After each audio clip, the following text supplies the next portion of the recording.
Assalamualaikum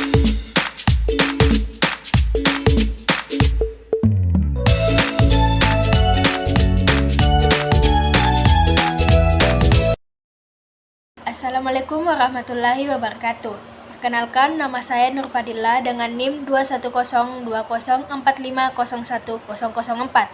Saya berasal dari Fakultas Teknik Program Studi Pendidikan Teknik Elektro Universitas Negeri Makassar.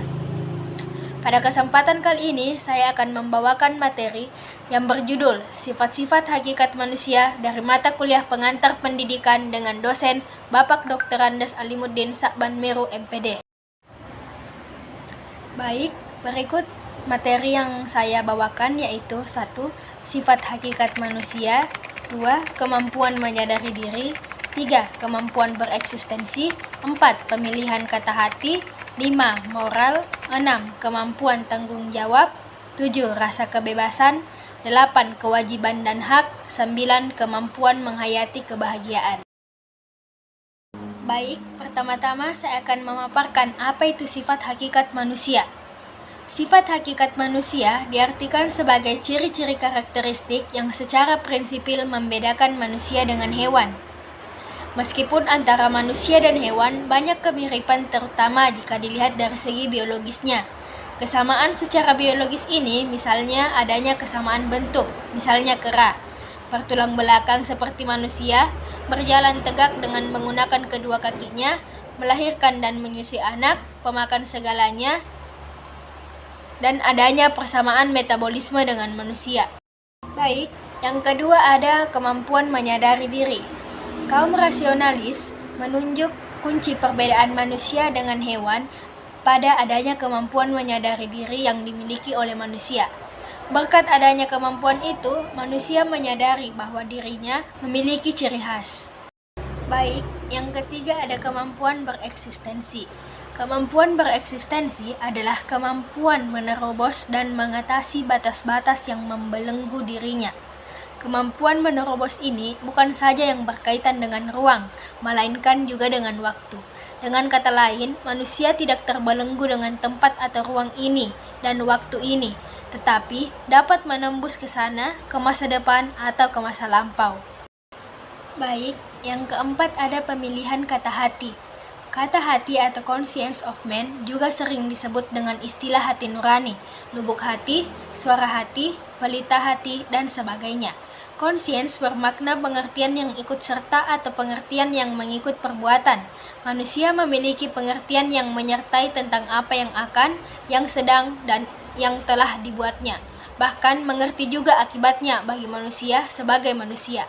Pelita hati atau hati nurani menunjukkan bahwa kata hati itu adalah kemampuan pada diri manusia yang memberikan penerangan tentang baik buruk perbuatannya sebagai manusia. Baik, yang kelima ada moral. Moral merupakan suatu perbuatan yang menyertai kata hati. Dengan kata lain, moral adalah perbuatan itu sendiri. Seseorang yang telah memiliki kata hati yang tajam, belum tentu perbuatannya itu merupakan realisasi dari kata hatinya sendiri. Nah, baik. Keenam, ada kemampuan tanggung jawab. Tanggung jawab berarti keberanian untuk menentukan bahwa suatu perbuatan sesuai dengan tuntutan kodrat manusia dan bahwa hanya karena itu perbuatan itu dilakukan sehingga sanksi apapun yang dituntut oleh kata hati, oleh masyarakat, oleh norma-norma agama diterima dengan penuh kesadaran dan kerelaan. Baik, yang ketujuh ada rasa kebebasan. Merdeka adalah rasa bebas atau tidak merasa terikat oleh sesuatu, tetapi sesuai dengan tuntutan kodrat manusia. Dalam pernyataan ini sebenarnya ada dua hal yang paling bertentangan, yaitu rasa bebas dan sesuai dengan tuntutan kodrat manusia. Meskipun antara rasa bebas dan sesuai dengan tuntutan kodrat manusia ini bertentangan, tetapi sebenarnya saling berkaitan. Memang merdeka adalah rasa bebas, tetapi kebebasan tersebut tentu saja tidak bertentangan dengan kodrat manusia.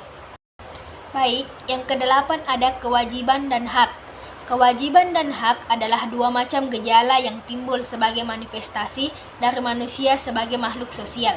Jika seseorang mempunyai hak untuk menuntut sesuatu, tentu ada pihak lain yang berkewajiban untuk memenuhi hak tersebut. Selanjutnya, kewajiban ada karena ada pihak lain yang harus dipenuhi haknya. Pada dasarnya, hak itu adalah sesuatu yang kosong. Artinya, meskipun hak tentang sesuatu itu ada, belum tentu seseorang mengetahui. Misalnya, hak memperoleh perlindungan hukum. Walaupun sudah diketahui, belum tentu orang mau mempergunakannya. Nah, yang terakhir, ada kemampuan menghayati kebahagiaan. Hampir semua orang merasakan kebahagiaan. Pengertian kebahagiaan sebenarnya tak mudah dijabarkan, meskipun mudah dirasakan. Terdapat beberapa kata yang bersinonim dengan kebahagiaan, misalnya senang dan gembira.